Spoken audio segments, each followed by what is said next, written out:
All right, man. We are live. Bronson, how are you, brother? I'm doing great. We are in the podcast studio, and I'd forgotten to hit record. So a little recap here. We spent about 30 minutes trying to figure out how to fit into this little podcast studio. We got it. It's hot. We just went on a run. Jigsaw puzzle, but we are here. We're in action, so all is well. Let's dive into a few things, man. We had you on the podcast about 100 episodes ago, which is crazy. Holy cow. Didn't seem like that long ago, but I saw it was like 230-something, I think. And we're in the 300s now. Yeah. And a lot's happened to your life since then. Gosh. A lot is in the pipeline coming up. Yeah. I'm super excited about all of it. I'm super excited for what we're going to do this weekend together. So just kind of bring us to the speed, man. What's happened in 100 episodes? Wow. We talked before COVID. Yep. So a lot's definitely happened since then. So I sold my gym. Mm-hmm. The whole COVID thing happened, and just try to transition everything. I was kind of already going to the online virtual space, and took that opportunity to just say, screw it, let's go. This is where I'm going. This is where the focus is, and that's what I'm doing. So working with people remotely, one-on-one, group stuff. I've got an at-home program, and just trying to spread the word. And really, right now, my focus is on building my network, building my connection of people like you that are out there doing stuff that I can collaborate with and learn from, and kind of spread the message about what we're doing. We all have different voices. We all have different ways and perspectives and experiences, and I think it's good for me and for everyone else to kind of get exposed to as much of that as possible. Couldn't agree more, man. I mean, I've been putting out content in the online space for quite some time. That's the beauty of the generation we're in, social media, the internet, all of that. Mm-hmm. But I yearn for these like in-person, direct, hands-on communications, like you coming in, you flying in, us being able to go for a run like we just did, us being able to work out together, us being able to do things face to face. Like you can't get that through a Facebook message or an Instagram DM. And I've said that numerous times on my podcast, but I feel like people are gravitating towards that more and more. And from like a network building standpoint, like where you're at, trying to grow your network and collaborate with people, I think you're doing the best thing you possibly could be doing in doing that. Good. Yeah, I mean, it's fun. Mm-hmm. Yeah, right? I was talking to my dad before I came out. He's like, "Hey, where are you going? What are you doing?" And I was like, "I'm going to work." And then I'm thinking about, is it really work? Right? I'm going to go talk about fitness. I'm going to go hang out with someone who I respect in the field and work out and talk about, health and fitness and ideas and concepts and growth and positivity, and eat some keto brick while we're here and eat some steak and this is work, and I couldn't ask for more. It's great.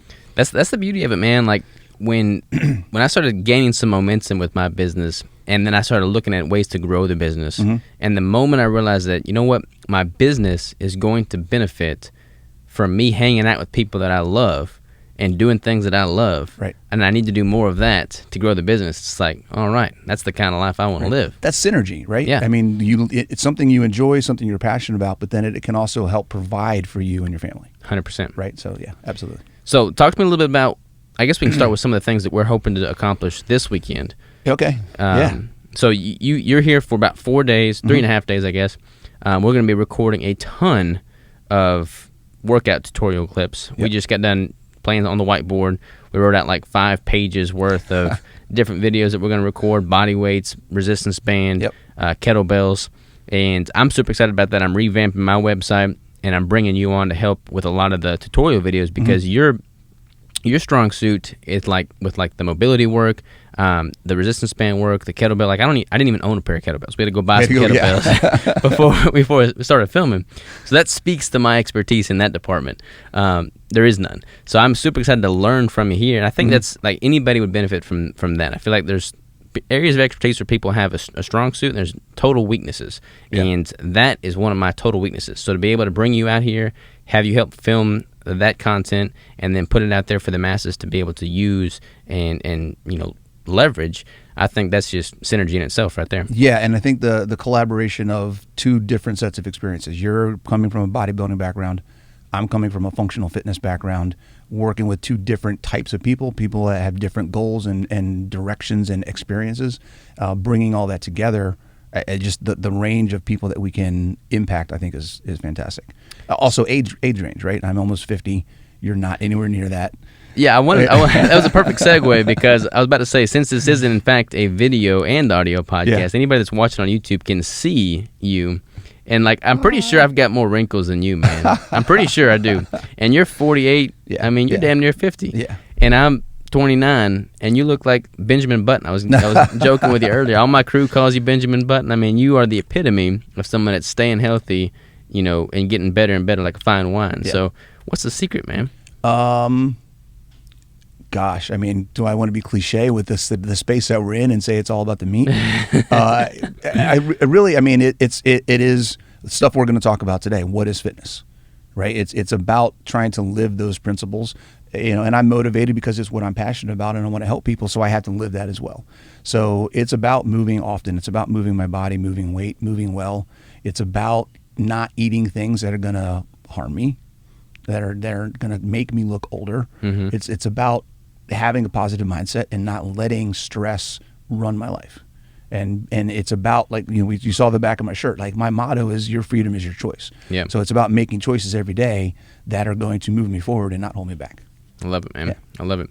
So with regard to the training, I know you got a bullet list of things that you want to make sure we cover, so I don't want to distract from that at all.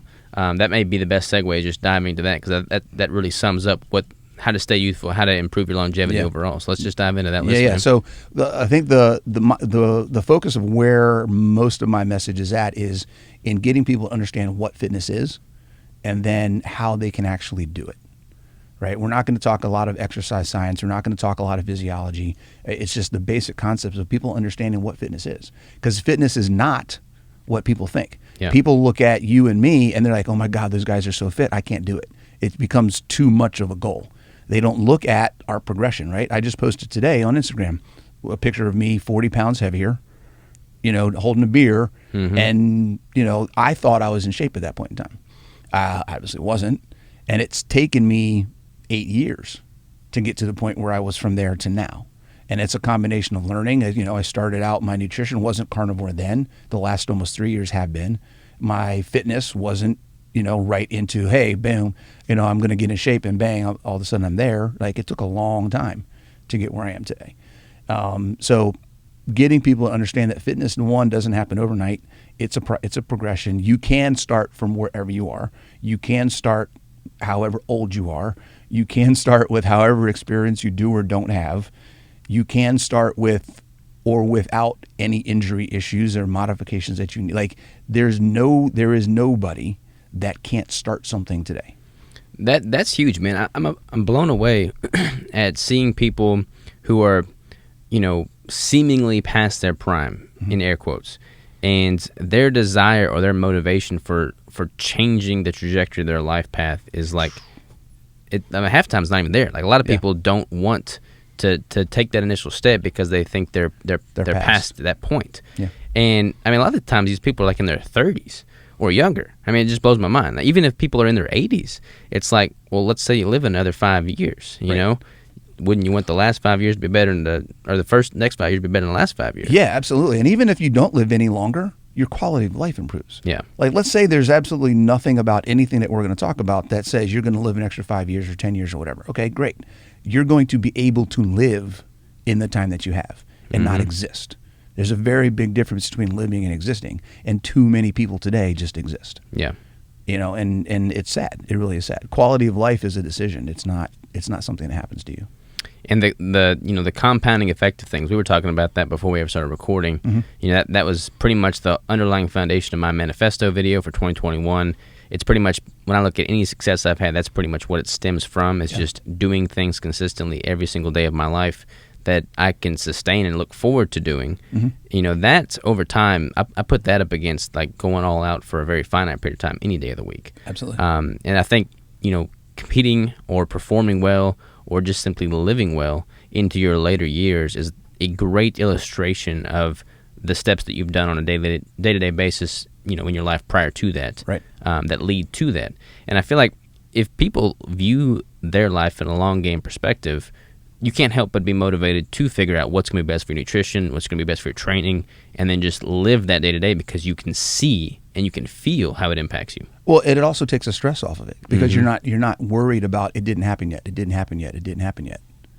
Because you already know you've set yourself up for success because you're not looking for the big change overnight. You're accepting that it's going to take time. You're accepting that small things are going to lead to big things. Yeah. Once you have that understanding and you make that decision to let the process happen, then there's no stress over your progress because as long as you're consistent, you're moving forward.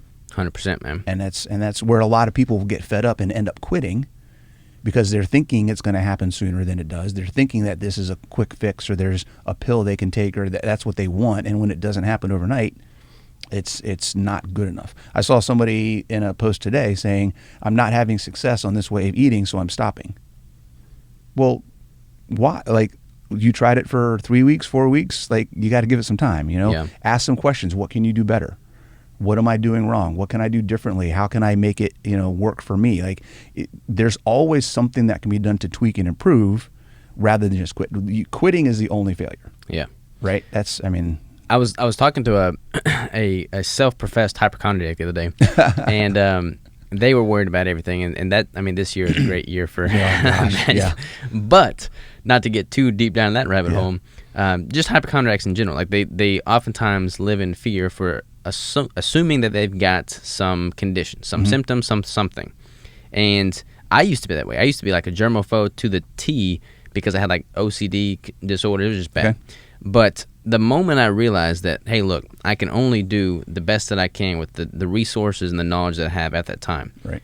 So if I know, beyond a shadow of a doubt, that I'm doing everything I can for my nutrition, for my training, for my well-being, that's all I can do. So there's literally no benefit that comes from stressing and worrying and just living in fear. So that's pretty much how I adopt everything that I do in life. That's how I live my day-to-day, and I'm able to go to sleep at night without having to have this fear just hanging over me. Yeah, fear is not good. Fear is not, that's a whole different discussion because that's kind of the prevailing mindset right now in society today is fear. Totally. Which we don't want to go down that rabbit hole. Well, that's not even referencing the virus or anything. That's just life in general. In general, yeah. Absolutely. So going back to the focus and what we're talking about what is health or what is fitness, okay? And I have 4 what I call pillars of fitness. Fitness in general is, first of all, to understand fitness is not an end state. It's a process. It's a journey. It's an idea. It's a lot of things to a lot of different people. In general, what you're looking at when you're saying is someone fit, okay? We're talking about strength, okay? When we're not talking about just someone who's strong. When we talk about strength, we're talking about endurance and stamina. We're talking about the ability to move weight quickly, to move weight often, to move weight long distances, right? Moving weight, moving things, moving your body. That's what we're talking about. We're talking about mobility.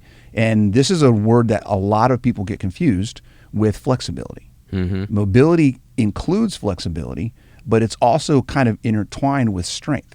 So if I can move, we talked about this earlier, if I can move my arm in all these different ranges of motion, now that we have video, people that are watching can see me doing this. Yeah, man. Right? If I can move my arm in all these different ranges of motion and positions, that's flexibility.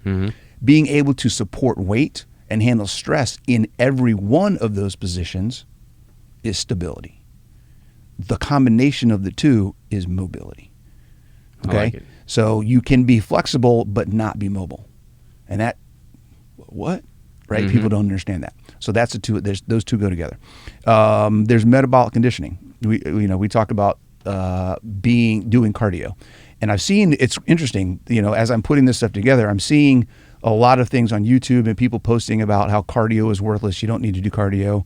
I saw some a brand in the keto space actually post yesterday that we don't recommend cardio for any of our clients for fat loss. And that's cool. That's their protocol. That's how they do it.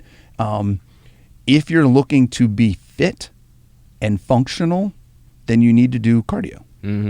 It's just, It's part of how our body works. So if you want to be functionally fit, you need to include the three main ways that our body burns energy, right? We have what we call the ATP, the phosphogenes, the pathway. We have the glycolytic pathway where your body burns glycogen. We have the oxidative pathway where your body burns fat. So if you're only training in one of those, right, which most powerlifters, a lot of bodybuilders are maybe usually in what ATP and glycolytic, and they don't go into oxidative too much, except when they're doing their 45 or hour and a half of slow cardio, right, to burn, to prep for something. For a very finite period of the year. So, they get some of that range. Runners, bikers are mostly in oxidative for most of the time that they work and train. They very rarely do ATP or glycolytic training. So they are more fit than the normal person, but they are not optimally fit. Yeah. And to have someone say that a person who can run a marathon is not optimally fit, you might think, well, what? That doesn't make any sense. Well, they can't perform in all of the different ways that your body can perform. Yeah. And that is the definition of fitness. Totally. Right? So then the last thing that goes into fitness is your body's ability to recover after stress. Right? So not only is recovery a tool, but it is something you can train. You can train your body to recover faster and recover better by doing it.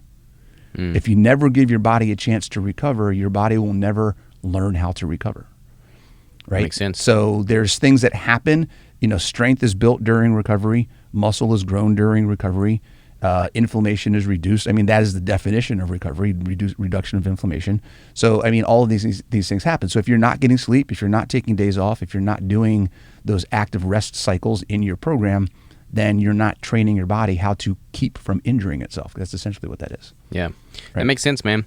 To speak on your point about the three different ways, the glycolytic, the ATP, and the oxidative, I feel like so many people are guilty of only staying in their lane, so to speak, and they don't really go beyond that. I mean, I was super guilty of it in my traditional bodybuilding days of the bro dieting. It's like, no, cardio is just evil. I don't do it. It's not my thing. You look down on people that do the other things. It's like they're weaklings, yada yada yada. Right. But now, I've committed to running a mile every day. I've run a marathon. I've done these things. I've been a bodybuilder for 12 years, and it's like I benefit so much, not just physically, but like psychologically and emotionally by having a fuller spectrum of my abilities. I mean, I feel like at any point, anybody should be able to just get up and run a mile. I don't care how much you can bench, how much you can squat, but if you can't run a mile, you're not that impressive to me. Right. And the same is true. Like if you can't bench press your own body weight or, squat your own body weight, especially, if you can't pick up your own body weight, that's not impressive either. Right. So I feel like at any point, you should be able to just be functional in life. Like I look at the things that I can do totally outside of the traditional setting of, a gym, training, free weights, and just simply living. Like when I'm at the farm splitting firewood, when I'm hiking up a mountain with a weighted pack and a bow, it's like if I wasn't fit and strong in the gym and ran like I do, then I wouldn't be able to do those things near the extent that I can. Right. And I feel like training is great, but I'm training for life, not for any one finite detail. So by able to do all three of those spectrums, life itself improves. Yeah, and that's where the individuality comes into play, because your life and what you do has different demands than, say, my mom, who's 66 years old. Right? She's got a completely different set of demands on her that in comparison may seem less, but for her, they're just as much of a goal. Yeah. Right? So, I use her as an example because she's 66. She's been a client of mine for 6 years. She started doing CrossFit when she was 60. I bet she could split some firewood. She probably could. Yeah. She loves to deadlift, I can tell you that. Yeah. So, during this whole COVID thing, lockdown, the first thing she did was like, hey, Bronson, I need help putting a gym in my basement. Since I can't go to the gym anymore, can you help me? So we put rubber matting in her basement. We got a rack. We got all this stuff. So she's down in the basement. She's doing my home program, and she's doing deadlifting, and she's doing all this stuff. It's awesome to see my mom, who never, until 6 years ago, never stepped into a gym. Mm-hmm. Right? She's a carnivore. Right? She's been carnivore for about 2 years. She does basically CrossFit workouts at home, and her favorite thing to do is deadlift. And she reversed osteoporosis. She's increased her bone density. How much she deadlifted, man? Right, I couldn't tell you right now. I know she's doing pretty good because she just I got her a Olympic bar for Christmas. Nice. So now she's got a whole bunch of stuff to do with stuff with. So, that's awesome, man. Yeah, it's great. We're actually doing a video this weekend with her. I'll be doing one with her. So she came to you, and she was self-motivated to turn things around. So she was supporting her son when I opened my gym. So I opened a CrossFit gym 7 years ago. Oh, crap! Wow, that seems so long ago. Yeah. So I opened a CrossFit gym 7 years ago, and she's going to support her son. So she came to the gym. She's in the area, and she was like, "I'm not ready for CrossFit. Can you just do personal training?" I was like, "All right, cool." And then we did that probably for a year. I don't remember exactly how long we did that. And then she was like, "Okay, I'll try a class," and then she really liked the community aspect of having other people there that she could get to know, build relationships with. In a workout, even though she's doing less weight or different movements or whatever else, there's someone there next to her that's working just as hard. Yeah. And kind of like, hey, if they're still going and they haven't quit yet, that means I can keep going and I'm going to keep going. And, it just, it was really motivating for her to go through that process. And this is an often unspoken aspect of fitness, is the development of self-worth, the development of self-confidence, and seeing that you can do more than you thought you could. Yeah. And every day when you go to the gym, every day, I think I posted about this a few weeks ago, every time you work out is an opportunity to build on a success. Every single time. It is an opportunity to look at something positive that you're doing and say, I did that. That's more than 99% of the other people in the world did. That's more than I wanted to do this morning because I didn't want to come to the gym. And I did anyways, and I lifted weight, and I moved weight, and I improved my health, and I improved my mental state, and all these things, right? Every single time you go to the gym, you go to your basement, you pick up a weight, is an opportunity to build success. That's true, man. I like it. I like it a lot.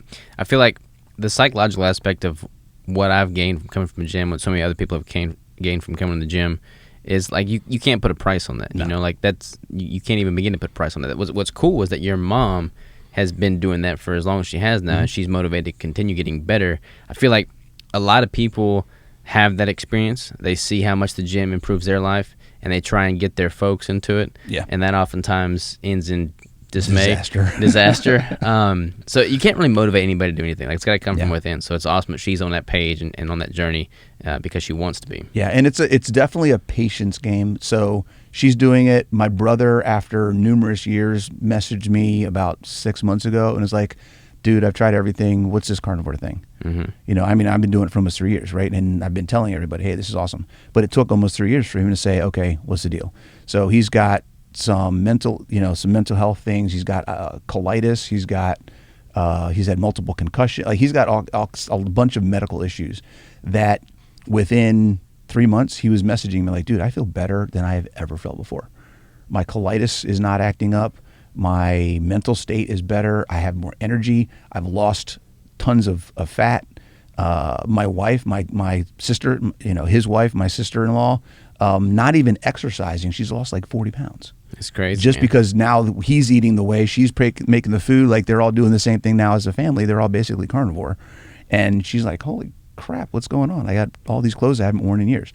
So, the more you push it on your family and close circle, the more they're going to fight it. Yeah. The more you keep your mouth shut and just do your thing and demonstrate success, the more likely they are to try it themselves. And they may try it and never even tell you. Yeah. But you have to be okay with that. Don't push it. Yeah, 100%, man. I feel like, I've made mistakes in doing that. I've pushed things on people in the past, and it just always ends in disaster, like you said. Mm-hmm. I mean, the best way to motivate people to do anything is just live in success, and they'll pay attention to that. People notice things that you don't really even realize they're noticing.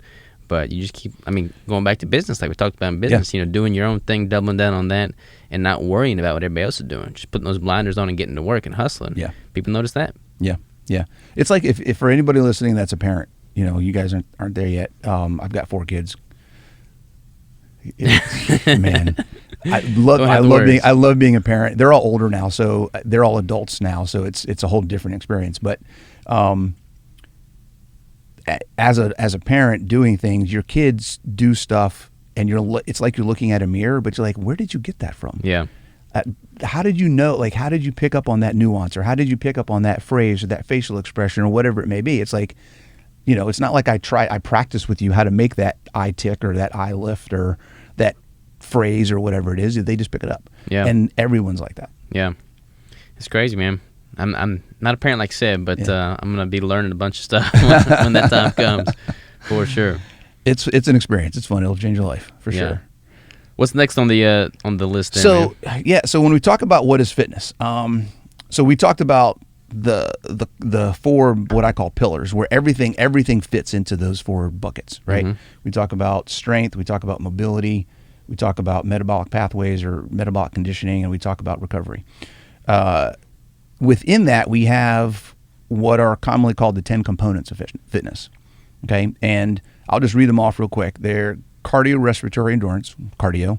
Okay, stamina, strength, flexibility, power, speed, coordination, accuracy, agility, and balance.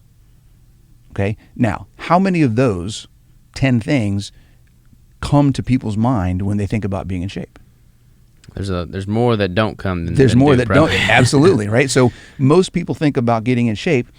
Some stuff on here, they don't. Some people don't even think about any of the stuff on here. Yeah. Some people think about six packs, being lean, having big biceps, having big quads, benching 400 pounds.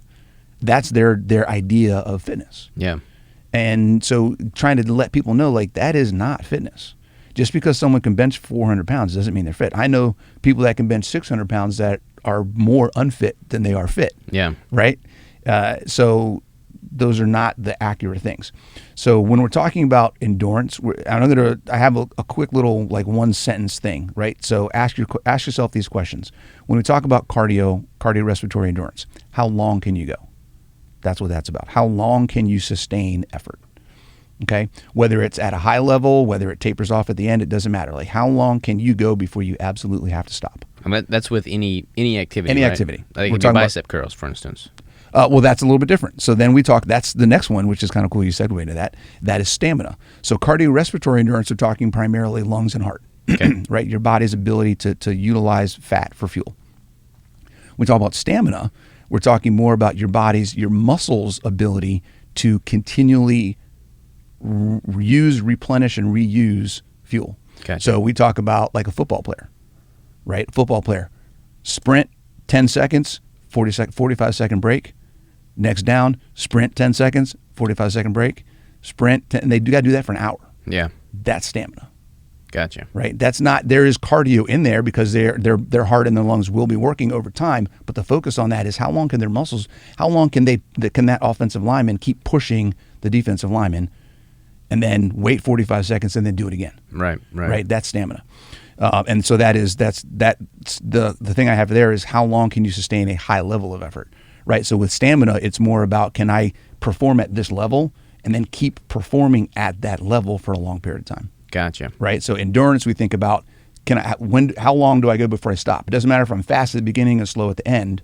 How long can I keep going? Stamina is how long can you maintain that same level all the way through. Gotcha. Then there's strength. Flat out, how much can you move?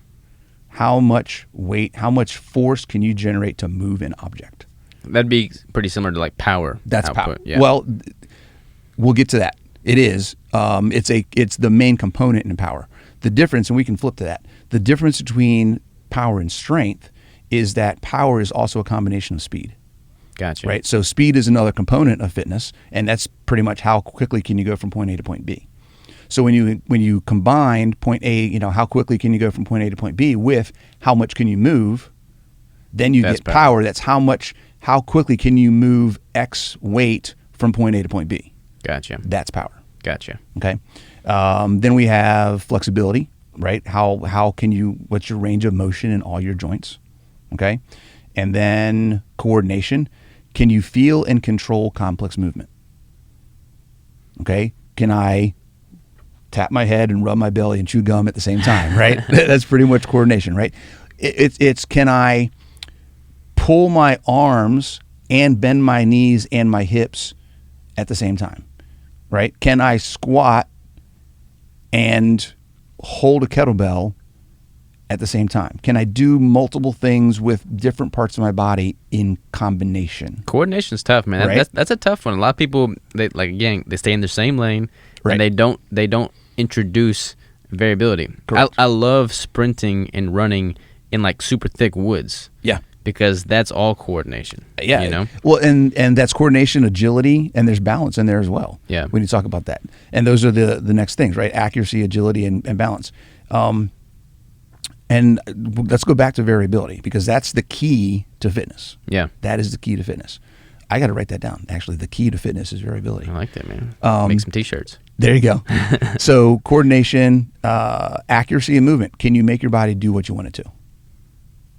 I like it. Right? Can I hand-eye coordination? Yes, but can I make, if I'm telling you as a coach that you need to put your weight in your heels, engage your hamstrings, and pop your hips in a kettlebell swing, can you make your body do that? Can you feel where things are and actually execute those specific directions?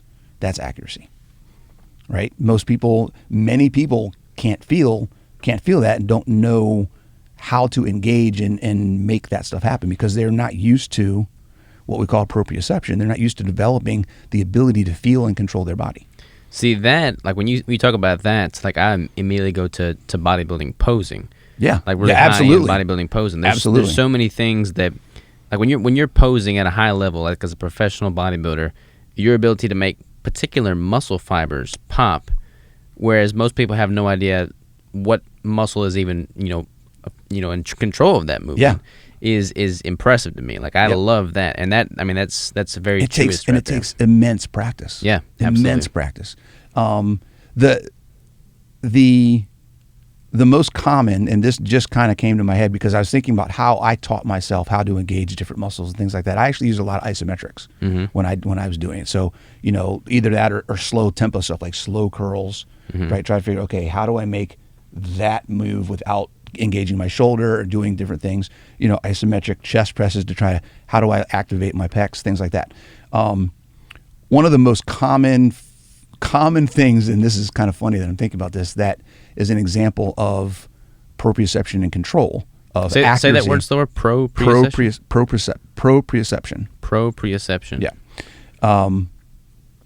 Is The Rock and his little peck. Well, I don't know what you want to call it. His little peck dance thing that he does, right? That is control. The ability to specifically isolate those muscles and make them dance. Yeah. That is accuracy and movement. He can make those muscles do exactly what he wants them to do. That's true. Right? That's true. His little eyelid, his little eye thing, that's the same thing. I can make the pecs dance, but I cannot do the eyelid thing. I can kind of do the eye thing, but not a lot. So then there's agility. Agility is, you could almost say a component of speed, but it's the ability to move from one change direction. So not just point A to point B, but point A to B to C to D. That's agility? That's agility, right? Gotcha. To change direction. If I'm going left, how fast can I change direction and go right? If I'm going forward, how fast can I change direction and go backwards? Right? That's agility.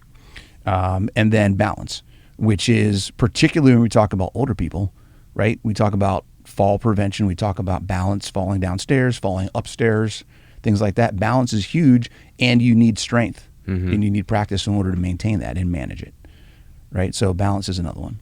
And that is, can you use your body unilaterally, one side at a time? And that is the 10 components of fitness. 10 components of fitness. Yeah. Is there a particular fitness activity or genre that you feel best embodies all of those? You know what I'm going to say. I assume probably going to say CrossFit. Absolutely. And I mean that hurts me, as a bodybuilder hearing you say that. But I mean, I can't really deny it because I mean, there's just not a lot of that focus in a lot of other activities, other genres. Well, there aren't any in any. I won't say there aren't any in any, because I mean, a good personal trainer, none of the stuff, I mean, these 10 components of fitness are part of what every CrossFit coach is taught from day one. Okay, that these are the 10 components, and this is how the CrossFit program directly affects all 10 of these. All right. That doesn't mean that CrossFit's the only one that does it. I'm sure there are other programs. There are none that are as widely used, as widely known, that are managed and taught as well. That's something that I think is not talked about enough, is the world-class standard that CrossFit has for its training. That is just kind of blows every other program out of the water. But yeah, I mean, I've been a CrossFit coach since 2014. I think I got my level 1 in 2014. I'm a level 3 now, so I'm a certified CrossFit certified trainer, which is the there's one more level that's higher than what I have as far as CrossFit coaches go. I've actually got a word of respect for CrossFit. I did CrossFit for 3 months, but I was doing it in tandem with bodybuilding. I couldn't give up bodybuilding. It was just too much. It was just too much on my joints. Like I would wake up early and do CrossFit, and then I would come back and do bodybuilding. It was just too much. Yeah. But why do you think CrossFit gets such a bad rap from so many people? Well, how much conspiracy theory do you want to hear? So, and it's actually not conspiracy theory. So a little bit of history on the whole CrossFit is going to kill you idea, right? So CrossFit came onto the scene, the big players, right? NASM, NSCA, all the big players in the fitness industry basically funded a bunch of studies and came out with reports that were blatantly falsified that said, CrossFit is bad, it's going to hurt you.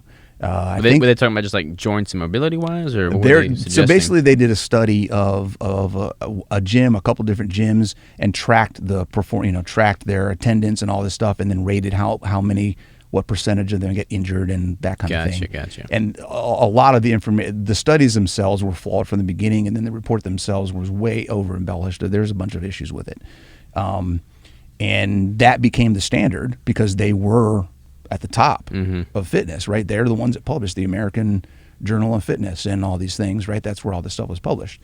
And basically tried to blackball CrossFit out of the industry.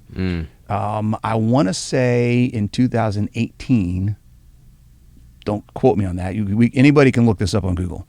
I want to say in 2018, CrossFit actually won a suit against all these guys and basically said, look, everything that was put in these reports is false. Gotcha. There have been other studies done since that show that the injury rate in CrossFit is no higher than any other sport activity. When was it launched, officially as a sport? Well, as a training methodology, Greg Glassman, I don't remember exactly when he started it, because it basically started as Greg Glassman was the CEO until last year. He just sold it. He basically started as a personal trainer and kind of developed it as his own protocol. And then it kind of grew into a thing. Somebody contacted him and said, hey, I want to do what you're doing at this other place. Can I start a gym and follow your thing? He said, sure. And then it just kind of grew, right? So now there's 13,000 I mean, it grew like gyms. Wildfire. Yeah, there's 13,000 gyms in the world. That's insane. It's the largest fitness program in the world. That's crazy. And it's been around, I think the first games, official event of the games, I think was in 2009. So it's been around for a little bit. And for anybody to say that it is not, there are numbers out there on how many people have seen.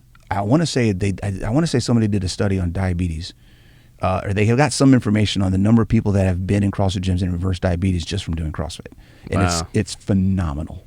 It's phenomenal. I feel like there's so many people that get a bad rap about CrossFit because they just go to YouTube and they see the CrossFit fails with like a 9-month pregnant woman doing clean and jerks, and that's what everybody thinks of. Yeah, there's a lot of things with it. So, number one, it came up fast in the big scheme of things. It really did come up fast. It was so different, so it became not a trend, a fad, seemingly a fad, when really it wasn't. But there's a couple things that all kind of came together in the early days to kind of make it like, what is this? This is crazy. The games, so the CrossFit Games, and the focus on the sport performance aspect of CrossFit as opposed to helping everyday people. Yeah. Because that's where the focus really is. Gotcha. Which is a couple of years ago why the company CrossFit HQ itself kind of dematerialized a lot of the game stuff to take some of the focus off and said, look, we need to start focusing on the people we're actually trying to help and stop focusing on the sport performance side of it, because they're two completely different animals. CrossFit for sport, and what you see when you go to ESPN and you see the CrossFit Games, is NFL football. Yeah. Right? That's the elite of the elite of the elite that are doing that. That is their job. That is what they do every day. So it's a great entertainment. It's great entertainment value. It's great for someone to go, wow, what is that? I've never seen that stuff before. It's a great spokes model. It's a great PR tool to get the name CrossFit out there, to get people exposed to Olympic lifting and powerlifting, which most people have never been exposed to. Yeah. So since the advent of CrossFit, Olympic lifting has taken off in the U.S. It's blown up. It's crazy. USA powerlifting has taken off. USA weightlifting has taken off. Like, things have seriously improved for those organizations because of CrossFit. That's a good point, because the Olympic lifting was, again, I'm kind of speaking, out of context here, because I don't really know. That's never really been my forte. But it seemed, just as a bystander, that had really kind of waned in popularity for quite some time. It used to be the thing. I mean, that's what everything was. Right. Before bodybuilding, that was the Olympic lifting. But then now that you've had CrossFit gain the popularity and hype that it has, I feel like there's been a lot more interest in the Olympic lifting. Absolutely. At 100%. More gyms. I don't know the exact numbers, but in my own personal experience from what I've seen, more gyms are including Olympic lifting. There are more Olympic lifting actual gyms now than there used to be. More powerlifting gyms. Like, it's all blown up. It's all gotten better. That's good. You know? And what that does for those people that are interested is it just creates more options, right? If you're interested in doing something, but you think Olympic lifting, this looks too scary and complicated, but you still want to do something to get stronger, then go do powerlifting. Yeah.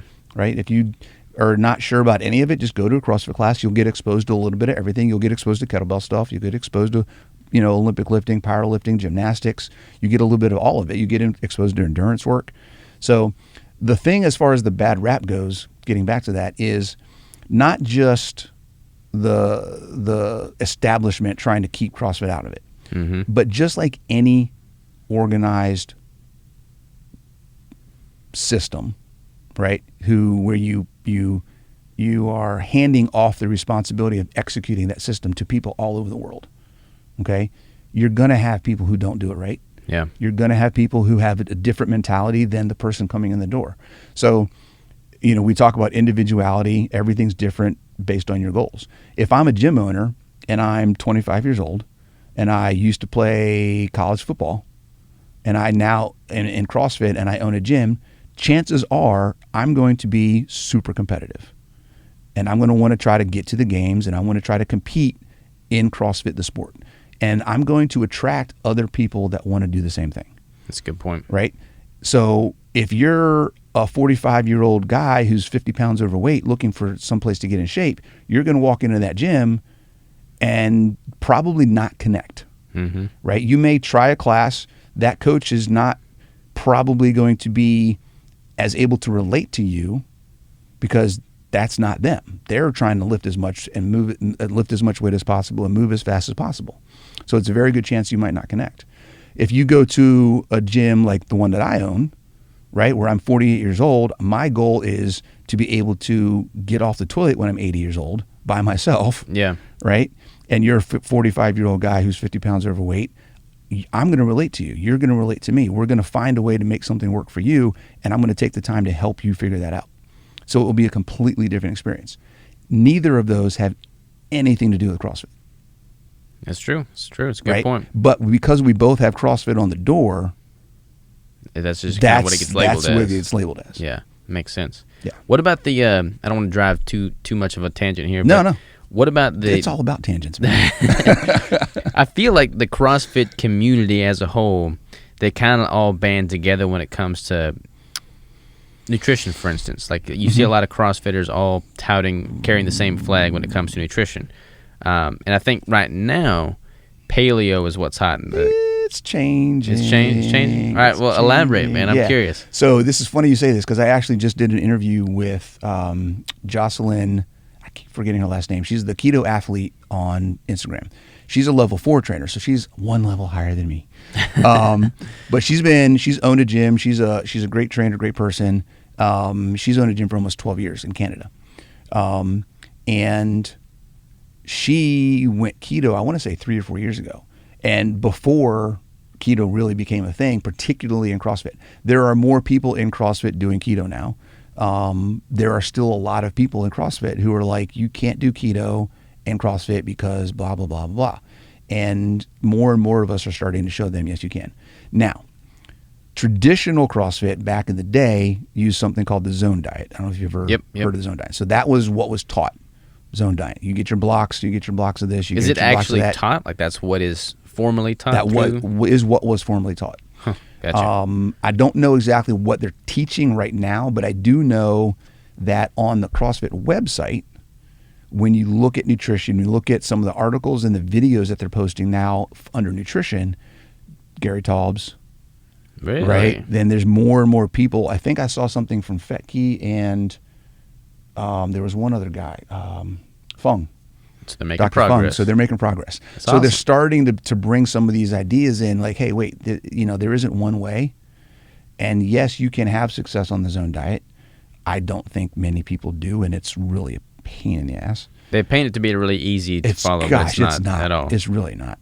And some people, paleo is probably right now still the top of where most people are at, simply because a lot of people still don't understand that the reliance on carbs is an unneeded aspect of the whole thing.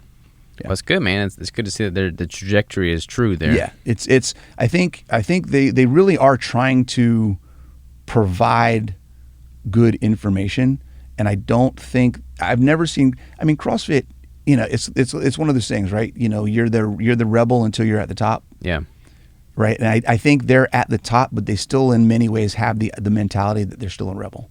So they're not too set in everything has to be done a certain way, and there's only one way to do it.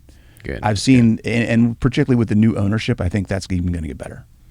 I'm excited to see what happens, man. Yeah. I mean, I've got a lot of people that I'm very close with that are very devout, CrossFitters, and you oftentimes see this, kind of banging heads between bodybuilders and CrossFitters. Oh yeah. I'm not that way. Like, more power to them. Do whatever you want to do. Sure. I'm definitely a hardcore bodybuilder in the mix, but I respect the CrossFitters. I think the main thing is just like having proper form. And like for me, what I did not like about CrossFit is the particular CrossFit gym that I went to. There was like 70 people there, and there's one instructor. Yeah, that's ridiculous. And it was too much for one person to handle. And form sacrifices, especially with people that are new coming into it. And it's kind of like it's the perfect breeding ground for form to suffer because it's against the clock. Sure. And you're wanting to just beat the time. Sure. And people who don't know how to move properly don't have those tenets. And right. And if there's no coaching, if the coaching isn't spread out enough to match the number of people, then there's no coach to remind people, like, hey, don't worry about the clock. Yeah. Your form is more important. I would rather have and this is the thing about people being, apprehensive about the clock. The clock is there to help you gauge your performance in progress. Yeah. In progression, not right then.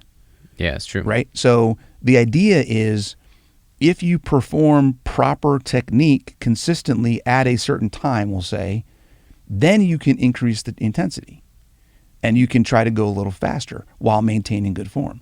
It isn't sacrifice form just to beat the clock. Yeah. That's that you're not helping anything then. You're never going to get better because you're just enforcing bad movement. You're enforcing compensation. You're enforcing a mentality that's going to get you hurt.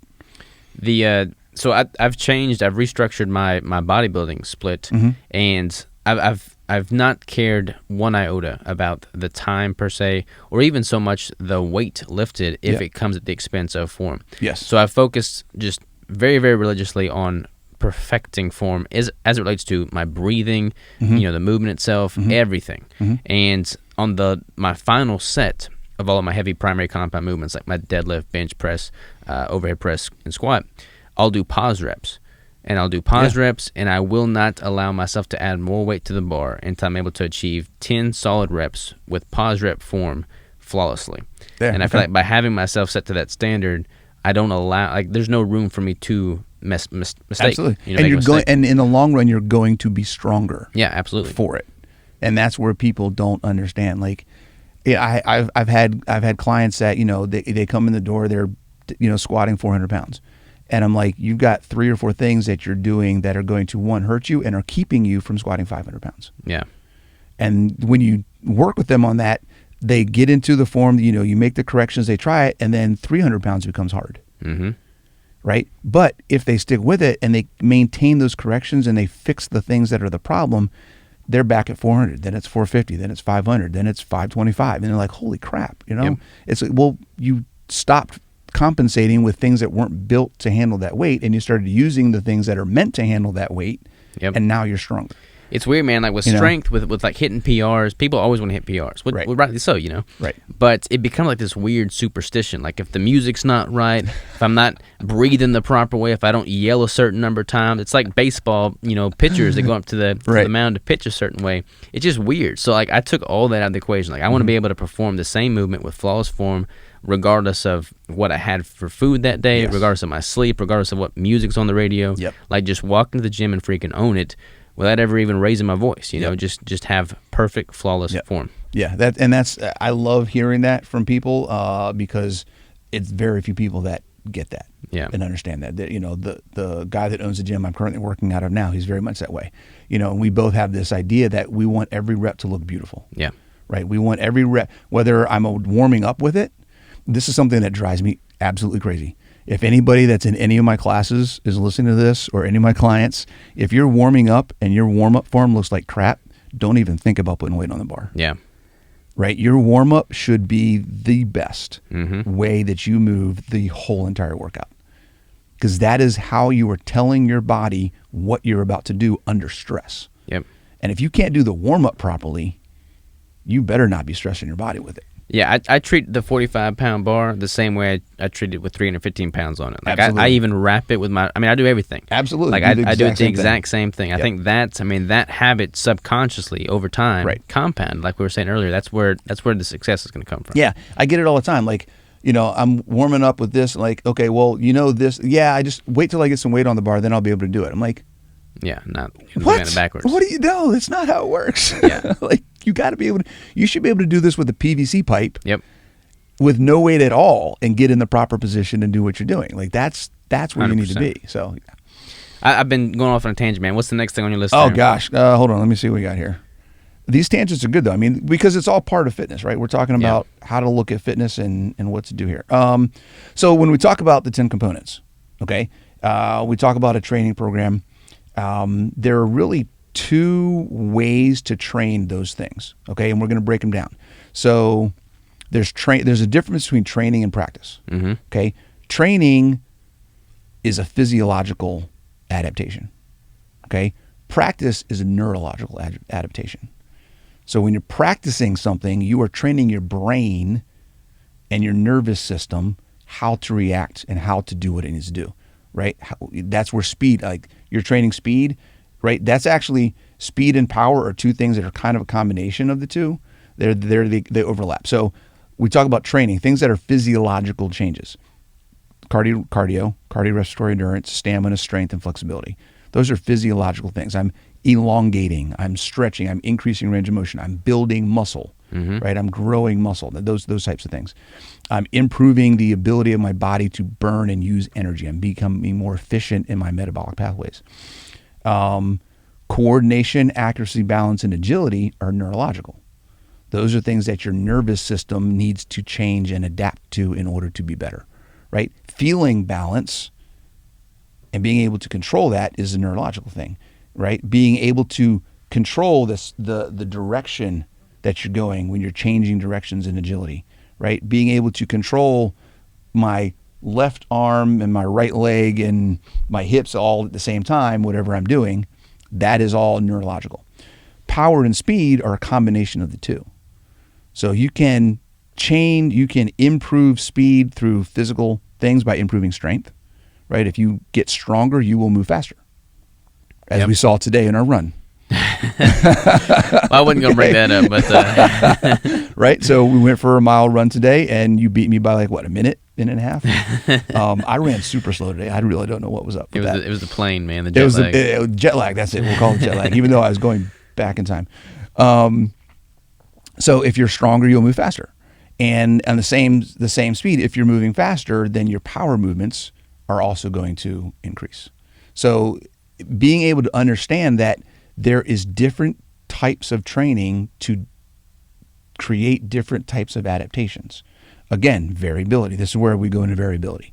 And this is where, going back to CrossFit, this is why the CrossFit methodology is groundbreaking in a lot of ways, because a lot of people have been doing all this stuff for years. There's just none of the science, none of these concepts are new.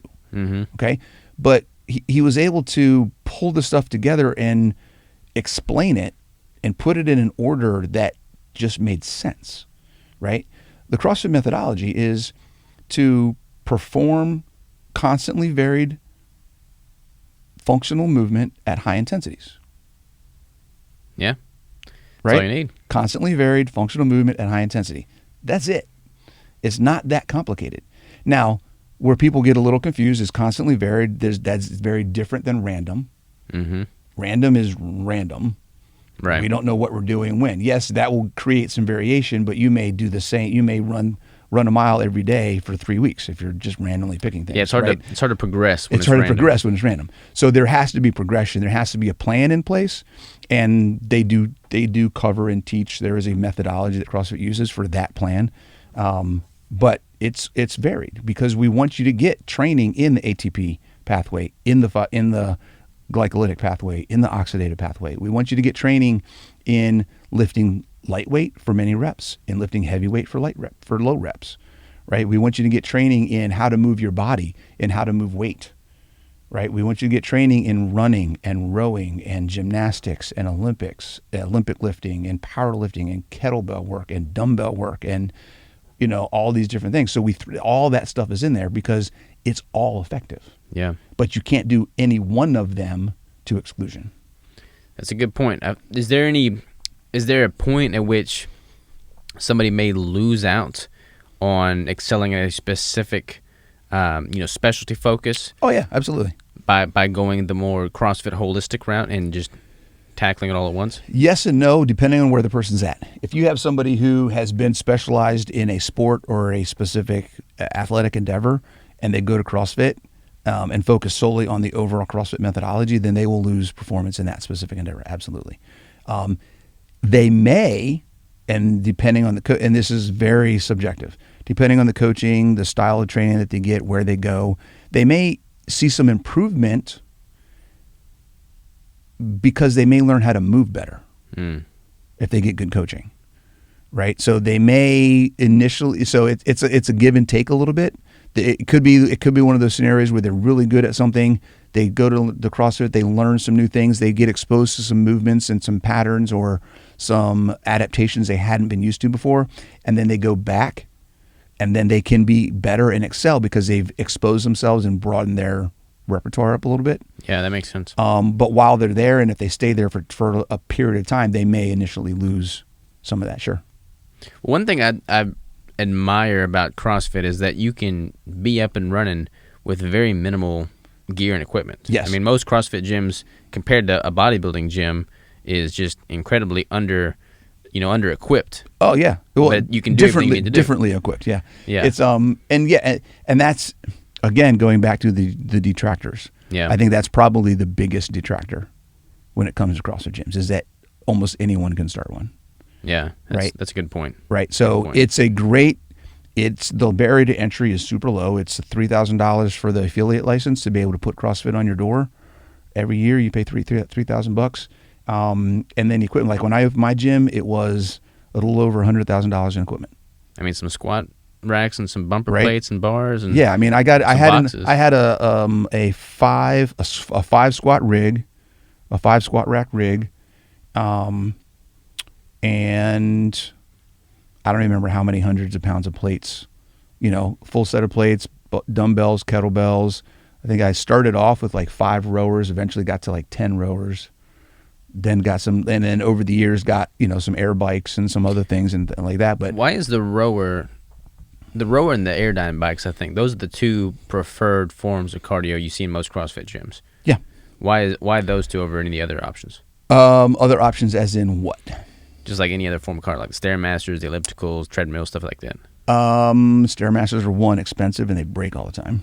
That's true. It's like hell going to the gym for a Stairmaster and they've always been out of order. They're always broken, man. They're always broken. You'd think after 50 years now or whatever, how long have they been around, they'd figure that out. Well, because one, it's they're easy. They're cheaper as a commercial product. They're cheaper, but they also really they hit all the needs. Yeah. Right. You can use an air bike or a rower to do endurance, stamina, right? Cardiac output, work output, Like you can do all kinds of different things on them, so you're not stuck with any one thing.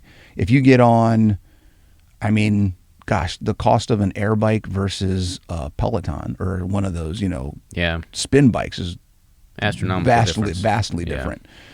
So yeah, I mean, they're just the most economical, commercial products you can buy, and pretty much anybody can use them. You can teach anybody to row. You can teach. I mean, you don't really have to teach anybody. And they're to ride really a bike, good on your joints. Like you're not going to have any kind of risk of injury comparatively. Yeah, there's also not every gym has a place you can run.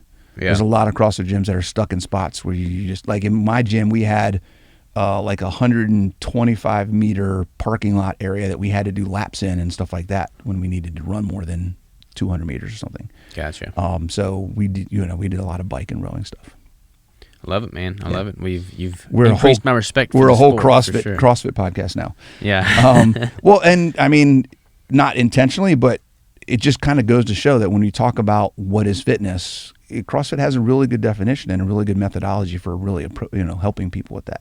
Yeah, I mean, like when I stop and I think about what CrossFit is at its core, or what it was intended to be at its core, right? Like I've got nothing but good things to say about it. Like I feel like a lot of, again, I'm a devout bodybuilder, but I feel like so many bodybuilders sell themselves short by not exposing themselves to other options out there, by working on the mobility, by working on the agility, by working on balance, coordination. Like these are pretty foreign terms to mainstream bodybuilding. Like you do meet bodybuilders that have been in it for a long time that do emphasize those, and they should because they see the benefit to it, especially as they get older. Right. But I think that's probably more of an oddity than not. Yeah. And as they get older, right, they start looking at other ways, like, okay, I still want to do this, but I'm falling apart. What do I need to do? Oh, mobility? Oh, this other stuff? Like, wait a second. And admittedly, I mean, like I got back from that run today, and I say I never stretch, man. Yeah. I never stretch. Yeah, so I went for a cool down after the run, and he didn't. No. Yeah, I just went back to the normal day today. Yeah, I probably should work on that for sure. Yeah, because, I mean, it is super important. We talk about for a coach, one of the ways that a good coach evaluates movement is during the warm-up. Yeah. If you're a good coach and you don't have 70 people in your class, I can't believe. Really? I mean, that's crazy. Yeah, it was pretty crazy. That's crazy. So just for reference, guys, a good ratio for coaching is 5 to 10 people per coach. Yeah, that makes So if you have 20 sense. people in a class, you should have 2 people. Yeah. 2 coaches. That's really how it should be. Anyways, that's a segue. That's a personal thing that I have. A little rant there. Yeah. If you have a good coach or if you're doing it on your own, whatever it may be, your warm up is, like I said before, you should be perfect in your warm up, as perfect as possible, and that is your indicator for that day. Where do I push it? Where do I not push it? What do I need to focus on in the rest of the stuff I'm doing in this workout? Yeah, is the warm up. So yeah, no, that makes sense, man. As far as warm up, I'd be curious to get your take on this. What's your opinion of like the statics? Like a lot of people hear warm up, they think of like static stretches. Yep. And I've always kind of gravitated more towards the dynamic stretches, Absolutely. like basically just replicating what I'm about to do in the movement itself. Yes. So there's two pieces to this. One is the types of warm-ups, and then 2 is the type of central nervous system activation. So when we talk about warm-ups, we're talking about a general warm-up and a specific warm-up, okay? Hold on one second. I got to pull this because I actually wrote something down about this. I want to make sure I get the right. I feel like a lot of people just do the static, like toe touching holds before they do squats, and they're doing themselves more of a disservice by doing that because they're just loosening all of those muscle fibers. Well, they're not really activating anything at that point. So there's the general warm-up. The general warm-up is where you activate the sympathetic nervous system. That is the part of your body, the part of your brain and nervous system that gets things moving, right? Get your heart rate up, get your blood pumping, get your muscles going, get your body, your brain saying, I'm about to do something active, right? It's the fight or flight, okay? General warm-up, you can go for a run for 2 minutes, hop on a rower, do 500 meters, do some burpees, do some jumping jacks, whatever, do something that kind of just gets you moving. Jog in place, do some jumping jacks, jump rope, whatever it is. Then there's the specific warm-up. Now, in that general warm-up, you can do dynamic stretching. That's where I recommend doing that. So you get your heart rate up, do some dynamic stretching, do some Frankenstein walks, some inchworms with some hamstring stretch, do a forearm to instep, do a perfect stretch. There's all kinds of things that you can do where you're stretching but you're doing it through movement, right? You're doing some high knees or butt kickers, or you're doing things where you're putting your body, different joints in extreme ranges of motion, but through movement, not just sticking it there and then holding it. Okay? Because you want your body moving. You're telling your body, I'm about to do a lot of movement.